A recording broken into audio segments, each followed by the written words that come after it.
Welcome to Front Porch Lawyer, where we address the humanity of lawyering. Many attorneys are winning battles in the courtroom, but losing battles in their lives. From interpersonal relationships to stress management, Front Porch Lawyer explores topics that improve your practice, your lifestyle, and even your love life. Leave feeling a little more inspired with a smile on your face. Here's your host, Francine. How do you like your morning coffee? I like mine black and hot. And I like good coffee, but in a pinch, if the only thing around is bad coffee, I'll drink that too. Every law office and every business that caters to lawyers has coffee. So I wondered, can coffee make you a better lawyer? Hi, welcome to Front Porch Lawyer, where we explore the humanity of lawyering. I'm Francine, your host. Like many lawyers, I drink a lot of coffee. Now, if you prefer tea, hot cocoa, or just plain hot water, stick with me because what I'm about to share with you applies to you too. Now first, I began wondering what other successful people out there thought about coffee the way perhaps I did. And here's what I discovered. Well, let's start with Napoleon Bonaparte, who said, "I would rather suffer with coffee than be senseless." Well, that's important for lawyers because we can't have lawyers being senseless out there. So you should definitely keep suffering with your coffee and drinking your coffee.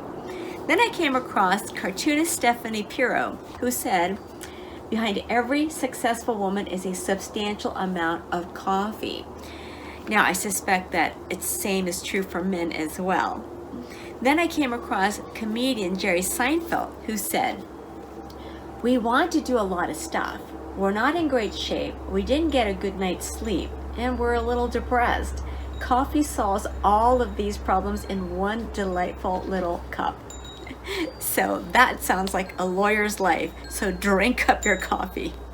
And finally, in the late 1700s, Scottish jurist Sir James Mackintosh said the powers of a man's mind are directly proportional to the quality of coffee he drinks.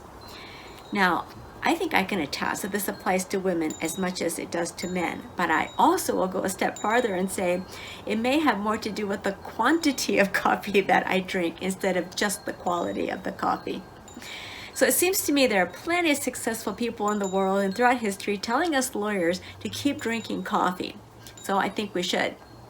Then I came across the brain science, and you know how much I love brain science.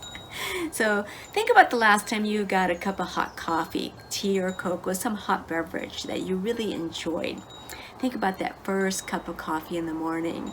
You sit back, you smell the aroma, you take your first sip, it warms you, it calms your body, and as you hold that hot brew, it creates that space just to grab the cup of coffee, sit down and enjoy. Just notice how it makes you feel in that moment.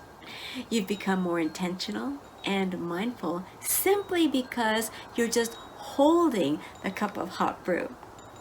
This is despite the additional perk that we all like, that caffeine is a stimulus. That's the one I like a lot, especially during the day. It turns out that holding a hot beverage, all this and more happens for us.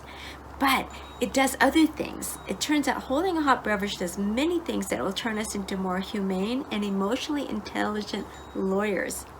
It warms your personality, just holding it. It makes you more generous.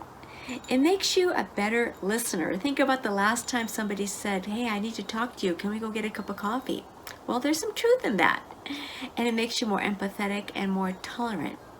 Drinking a hot beverage makes you appear friendlier. So says the study out of the University of Colorado. The warmth is then associated with friend and trust. One of the perks of caffeine is that it releases oxytocin. It goes up. And oxytocin is the hormone and the neurotransmitter associated with love, intimacy, relationships, and yes, trust. Something us lawyers want to cultivate with our clients and even amongst ourselves. So my conclusion is keep drinking coffee, hot coffee that is, and drink lots of it. It'll make you a better lawyer, a more humane lawyer. And I'm so glad because I would hate to have to give up my cup of coffee or my multiple cups of coffee during the day. So if you have any quotes or quips about coffee, please share it below or send me an email about it, especially if it's going to reinforce the notion that it will make you a better lawyer. Hit subscribe below so you don't miss any episodes. And thank you for joining me on my front porch. This is Francine Tone and From Porch Lawyer, and I'll see you next time.